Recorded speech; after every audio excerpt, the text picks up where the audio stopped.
Welcome to the Wealthy Life podcast, the space where high performers rebuild the internal operating system behind their success. I'm your host, Deanna. Each week, we explore the nervous system, biology, identity, emotional patterns, and capacity that help you shift out of survival mode and into grounded, coherent, sustainable performance.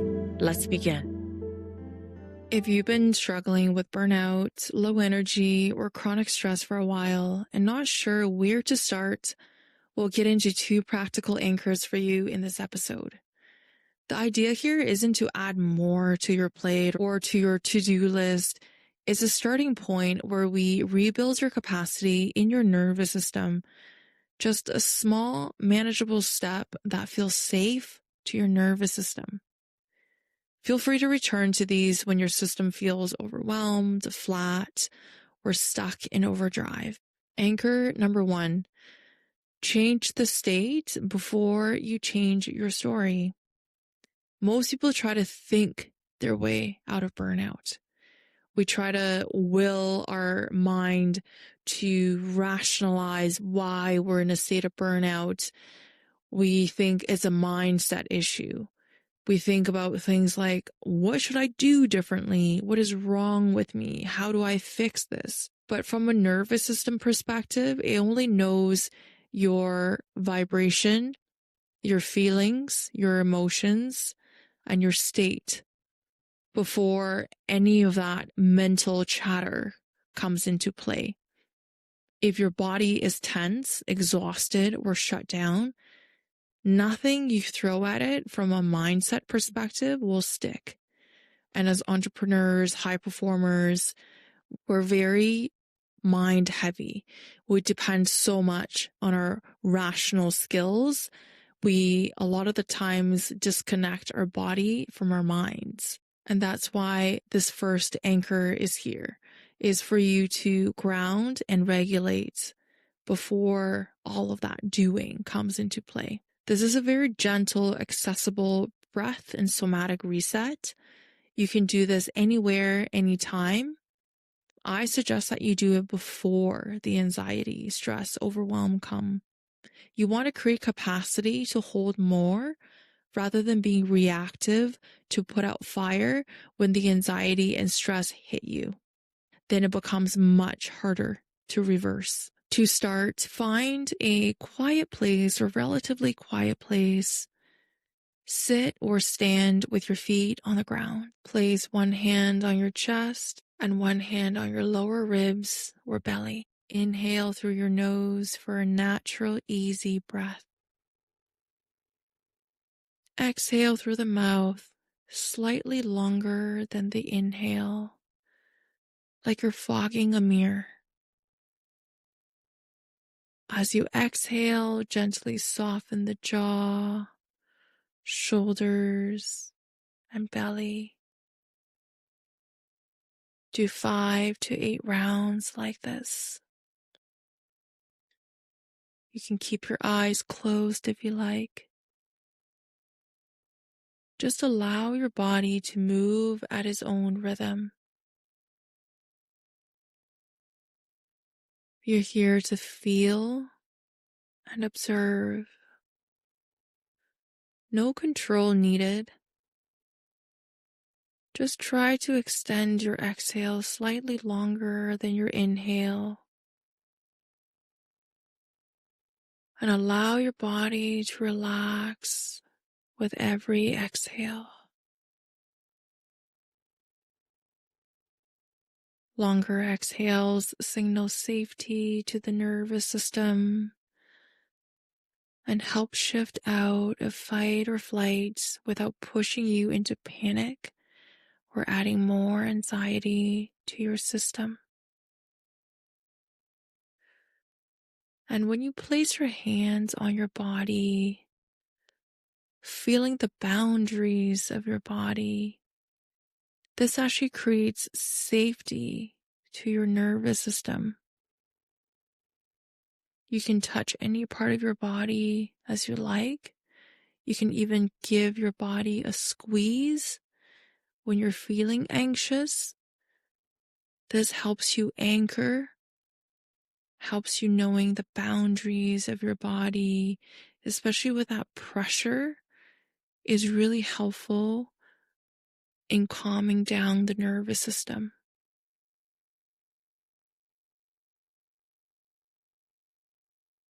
Continue to keep your eyes closed if you like, and continue to follow the natural rhythm of your breath. If your nervous system type is the pusher, this will feel unproductive at first. And that's your cue that is working. So please continue doing what you're doing. If your nervous system type is the hyperregulator, you might have the urge to want to do it right. Let it be messy. Let your breath rise and fall as they wish. No need to count and no need to do it perfectly. If your nervous system type is the spiraler, this interrupts the freeze and the overthinking and the overdoing loop. So just allow yourself to rest here for a moment. If your nervous system type is the floater, this helps gently bring energy back online without forcing it or extra pressure. And lastly, if your nervous system type is the pleaser, you're practicing intending to yourself without earning it. You should never need to earn self-care. Take your time here. Your only intention here is to give your system a little more room. If you want to stay here for a little bit longer, pause this episode right now. And if you're ready to move on, we're going to move on to anchor number 2. Your anchor number 2 is to help you reduce load. We're going to name what you're carrying. And this might be a little bit uncomfortable for some people, and that's okay. Do what you can. And you might even get a little bit defensive in a way that you weren't expected. Part of the exercise is seeing what comes up as you are naming it, or maybe unwillingly naming it or trying to justify what comes up for you. So just pay attention to the narratives around anything and everything that comes up. Grab a piece of paper or your notes app, preferably a piece of paper. Answer the question, what am I holding that isn't mine to carry right now? Again, what am I holding that isn't mine to carry right now?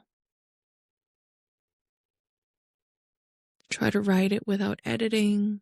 Just allow it to flow. Bullet points, keywords.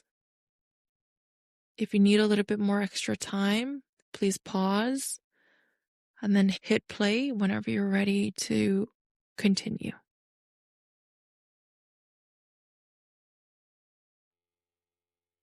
This might be emotional responsibility for someone else, pressure to meet an outdated expectation, a standard you adopted years ago that no longer fits, or a role that you're still playing solely out of habit.